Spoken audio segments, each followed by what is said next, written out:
AI News Official 004. Today, the biggest AI story is not one single model launch. It is the same pattern showing up across the whole industry.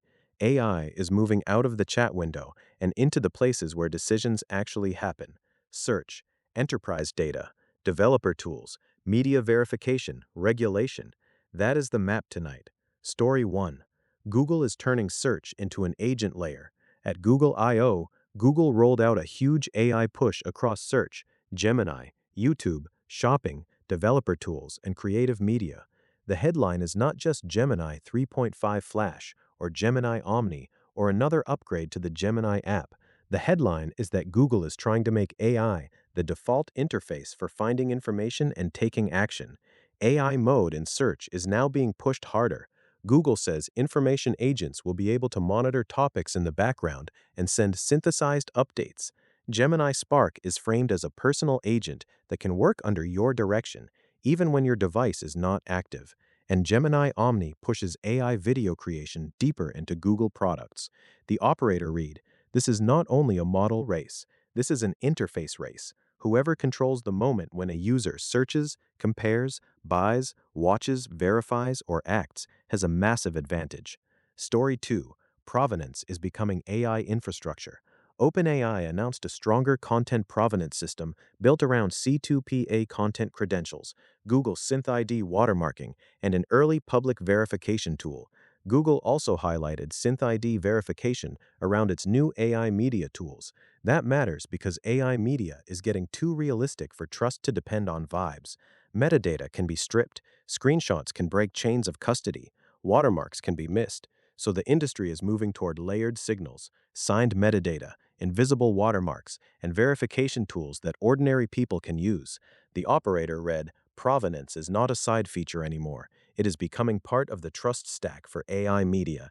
The hard question is whether those signals survive real life. Uploads, edits, screenshots, compression, and social platforms that do not preserve the full trail. Story 3. Enterprise AI is leaving the pilot deck. OpenAI and Dell announced a partnership to bring Codex into hybrid and on-premises enterprise environments. The point is simple. A lot of useful enterprise context already lives inside governed company systems. Codebases, documents, operational data, business workflows, and security controls do not always belong in a public cloud demo. Microsoft is making the same broader argument from a different angle. In its latest enterprise AI update, Microsoft says the challenge has shifted from experimentation to execution. Its EY example points to large-scale Copilot adoption, measurable productivity gains, and a new Microsoft and EY initiative meant to move companies from isolated AI use cases to repeatable enterprise transformation. The operator read, "The market is maturing. A clever demo is no longer enough. Enterprises are asking whether agents can connect to real data, follow governance rules, produce repeatable outcomes, and survive inside messy organizations." Story 4. Anthropic bought the agent plumbing.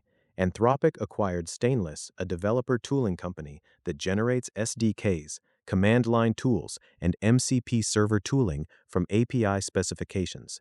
Stainless already powered every official Anthropic SDK from the early Claude API days. This may sound smaller than a model launch, but it is strategically important. Agents are only useful when they can reach systems. A model can write a plan, but a working agent needs connectors, permissions, tool schemas, API clients, and reliable software surfaces. The operator read, "The agent stack is consolidating below the headline layer. Everyone sees the chatbot. Fewer people see the plumbing that lets the chatbot do real work." Anthropic buying that layer is a signal that tool access is becoming one of the main battlegrounds. Story 5. AI regulation just got a louder moral voice. According to AP, Pope Leo XIV released an AI-focused encyclical calling for robust regulation and warning that artificial intelligence has consequences across work, war, inequality, truth, and human dignity. The Vatican presentation also included Anthropic co-founder Christopher Olah, which made the event more than a religious document. It became a public signal to governments, AI labs, and civil society. Whether someone agrees with the Vatican or not, the news value is real. AI governance is no longer just a technical standards conversation or a Washington policy memo. It is becoming a cultural and moral argument about who controls intelligence, who benefits, and who carries the risk. The operator read, regulation pressure is going to become more public and more emotional. AI companies will not be judged only by benchmark charts. They will be judged by labor impact, media trust, safety, privacy, national security, and whether ordinary people feel the technology is being done to them or built with them. So the through line is clear. Google is pushing agents into consumer behavior. OpenAI and Google are building the verification layer. OpenAI, Dell, Microsoft, and EY are pushing agents into enterprise systems. Anthropic is buying the tooling that helps agents connect, and the Vatican is pushing the moral and regulatory debate onto a global stage. That is the real AI news. The industry is moving from intelligence as a product to intelligence as infrastructure. The winners will not only have the best model, they will have the trusted interface, the verified media trail, the enterprise controls, the tool connections, and enough public legitimacy to keep operating at scale. This is Nauta AI news. We will keep watching the shift.